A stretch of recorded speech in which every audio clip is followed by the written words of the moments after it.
नमस्कार, मृदुभाषी विशेष में मैं हूं आपके साथ रविक्षा शर्मा।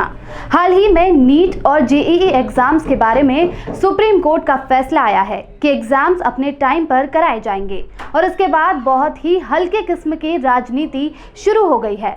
लोग सोशल मीडिया पर इस तरह की बातें फैला रहे हैं कि इन एग्जाम्स को करवाने में हजारों लाखों बच्चों का भविष्य खराब हो जाएगा। यह सरासर एक वर्ग विशेष को फायदा पहुंचाने के लिए किया जाने वाला षड्यंत्र है। तो आइए इसके तथ्यों की जांच कर लेते हैं। जहां तक जेईई एग्जाम्स का सवाल है तो ऑफिशियल वेबसाइट पर देखा जा सकता है कि इसमें 8 लाख से अधिक कैंडिडेट्स बैठ रहे हैं।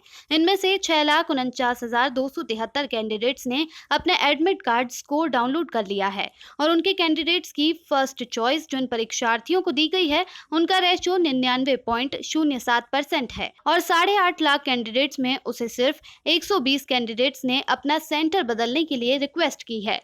इसी तरह नीट के सेंटर्स जिनकी संख्या सन 2019 में 2546 थी, 2020 में उन सेंटर की संख्या बढ़ाकर 3843 कर दी गई है, यानी तकरीबन 50% से ज्यादा सेंटर्स बना दिए गए हैं।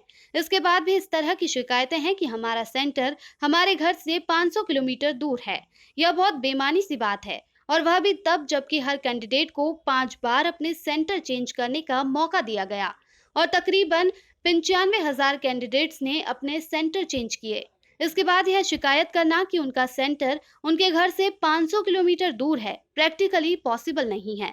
इसी तरह नीट के एग्जाम्स में 15 लाख से ज्यादा कैंडिडेट्स ने अप्लाई किया और उनमें से 99.87% कैंडिडेट्स उनकी फर्स्ट चॉइस का सेंटर प्रोवाइड किया गया और उनके बाद इनको भी 5 बार अपना सेंटर बदलने का मौका दिया गया। तो फिर देखना यह है कि यह राजनीति या इस तरह का हंगामा क्यों फैलाया जा रहा है, क्योंकि सुप्रीम कोर्ट ने तो अपने फैसले में साफ लिख दिया है कि हमें ऐसा कुछ भी दिखाई नहीं देता जिसके लिए इन एग्जाम्स को पोस्टपोन किया जाए।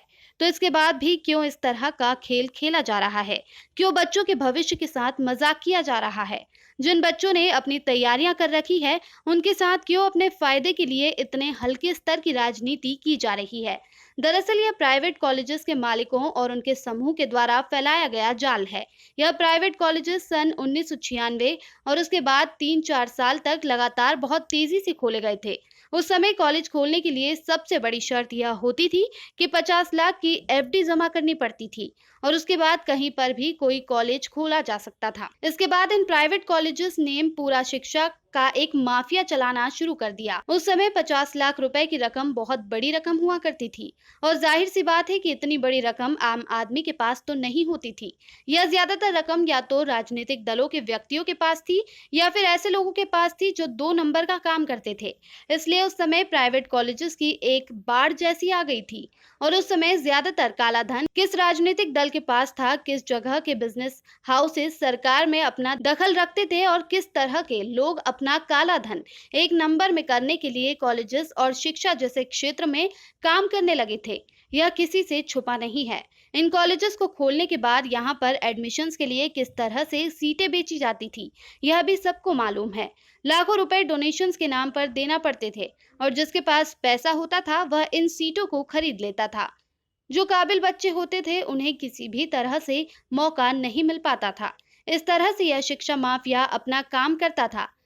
इनका असली मकसद बच्चों के भविष्य का ख्याल किए बिना सिर्फ इतना है कि किस तरीके से ये अपने कॉलेज की सीटें मनमानी तरीके से बेचे और अपनी तिजोरी हमारे और इसके लिए कई राजनीतिक दल सिर्फ सस्ती और घटिया राजनीति करने के लिए या फिर जिन राजनीतिक दलों के पैसे इस तरह के कारोबार में लगे हैं और वे अपने फायदे के लिए जो शिक्षा माफिया वाला सिस्टम रहा है उसके जरिए मोटा माल कमाने के लिए इस एजेंडा के सपोर्ट में खड़े हुए हैं।